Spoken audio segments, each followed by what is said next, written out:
2026년에 정식 운행 개시한 노선이자 2026년자로 생산한 수소 고급 좌석버스 조합. 음식으로 치면 갓 구워낸 따끈따끈한 식빵과도 같은... 맞나? 개념부터가 다른데? 아무튼 이런 조합 흔히 보이는 거 아니다. 그래서 내가 직접 수원으로 곧장 간다. 열차 타고 최대한 빠르게 간다. ITX 새마을. 다른 건 몰라도 헤드레스트만큼은 사기급이다. 베개 진짜 느낌 좋더라고요. 초기에는 베개가 다른 게 쓰였는데 너무 푹 꺼져가지고 감흥이 없었는데. 금방 수원역에 도착했다. 이거 풍경 한번 좋은데 그려.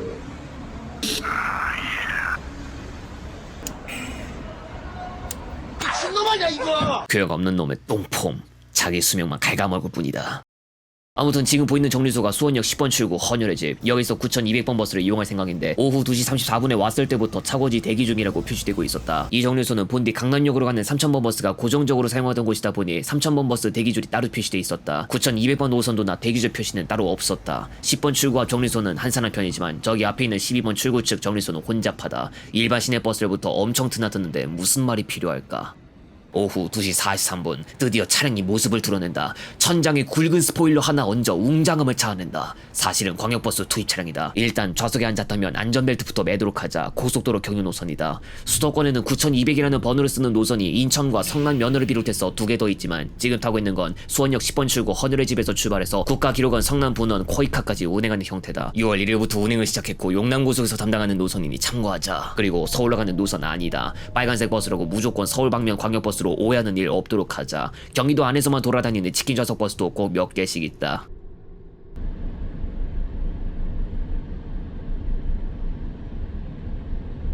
신호대기로 잠시 멈춰선 9200번 버스. 엔진 구동 차량이 아니라서 그런지 정차했을 때는 아주 조용하다. 정숙성을 요구하는 입장이라면 이보다 더 좋은 차량이 어디 있을까. 9200번은 잠시나마 경수대로로 운행하기도 하는데 삼성생명 앞에 정류소는 광역버스 노선이 오직 9200번만 있다. 그리고 일반 시내버스 쪽이면 잘 알다시피 300번 버스가 거쳐가는 경로기도 하다. 창룡문 사거리에서 우회전하면서 창룡대로로 들어왔고 이제 고속도로 IC와의 거리도 얼마 남지 않았다. 이번 정류소는 오만동 4단지입니다. 다음 정류소는 경기대 수원 캠퍼스 후문 수원 박물관입니다. 승객 여러분, 대중교통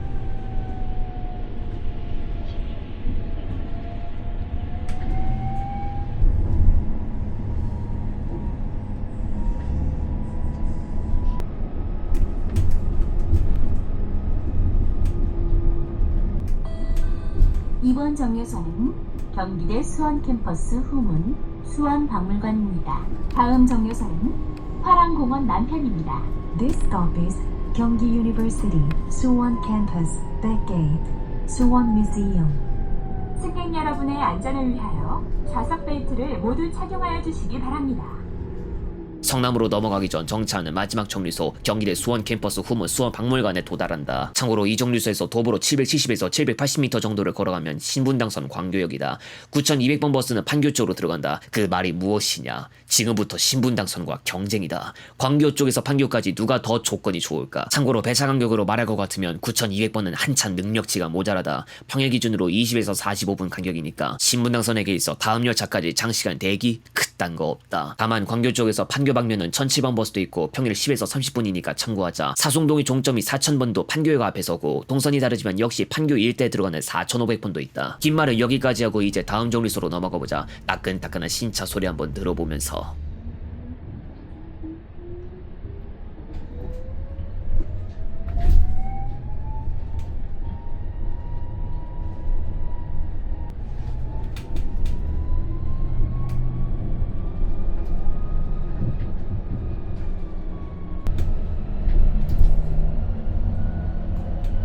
승객 여러분의 안전을 위하여 좌석 벨트를 모두 착용하여 주시기 바랍니다.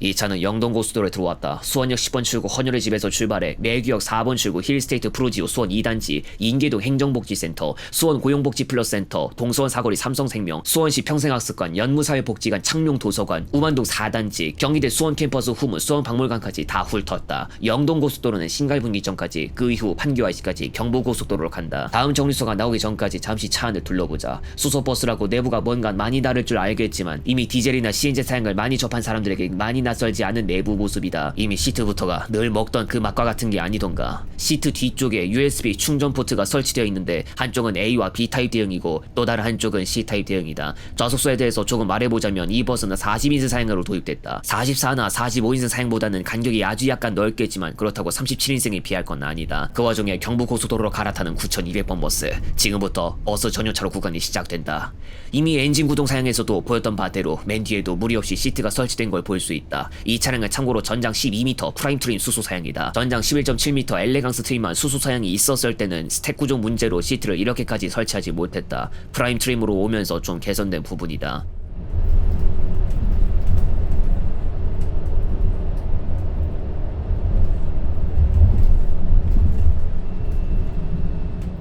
혹시 느낄 수 있는가? 고속도로 운행 시에도 소음은 엔진 구동 버스에 비해 조용한 편이다. 죽전휴게소 인근을 지나가는 중이다. 오후 3시 22분 갑자기 다른 차선은 소통 상황이 안 좋아진다. 그 밖에도 천장에는 봉이 설치되어 있다. 예전에 광역버스에는 봉에다가 손잡이까지 얹었던 걸 볼 수 있었는데 지금 이 차량엔 천장 측 손잡이가 없다.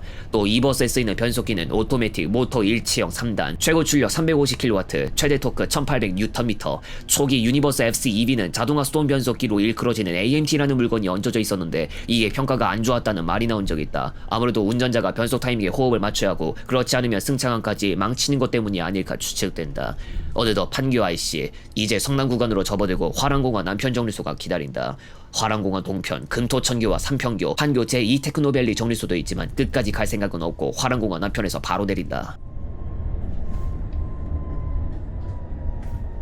다시 한번 전 차량 수소버스가 투입된다고 하는 수원의 치킨 좌석버스 9200번이다. 그동안 1007번 버스 등으로 수요가 너무 집중되다 보니 승차난까지 벌어지기도 했는데 9200번 버스를 통해 수요 분산을 노릴 수 있을 것으로 수원시는 예상했다. 공공버스 표시를 하고 있는 것을 볼 수 있는데 9200번 버스는 경기교통공사에서 광역버스 공공관리제 운송사업자 모집과 운수사 선정을 2024년에 한 바 있었다. 2025년 중 개통하지 못했는데 당시 용남고속은 약 1년 동안 출고만 기다리고 있었다고 전해진다. 사실 유니버스의 출고 지연은 어제 오늘만의 문제도 아니었다. 유니버스 수소버스는 별도 문의가 필요하다고 전해지나 디젤 차량은 이미 최소 2년치 물량이 밀렸다고 전해지고 있다. 그런 와중에 지난 4월에는 CNG 사양의 신규 계약 중지까지 일어났다. 유니버스 FC2B가 공식 출시된 지 3년이 지났다. 광역버스로 운행하기 위해 유니버스 FC2B를 출고해서 운행하는 경우가 조금씩 나타나고 있었다. 2023년 인천광역버스를 시작으로 경기도에서도 개체수가 늘어나기에 이른다. 초기에는 최대 주행하는 거리 635km였지만 2025년 상품성을 한번 개선하면서 960km까지 늘어났고 전장 12m S티크 트림인 프라임도 수소버스 대열에 당시 합류했다. 엘레강스 트림 전장 11.7m 사양은 지금도 남아있다. 광역버스를 통해 유니버스 FC2B 개체수가 조금씩 늘어났지만 아마 광역버스에서는 추세가 오래가지 못할 것 같다.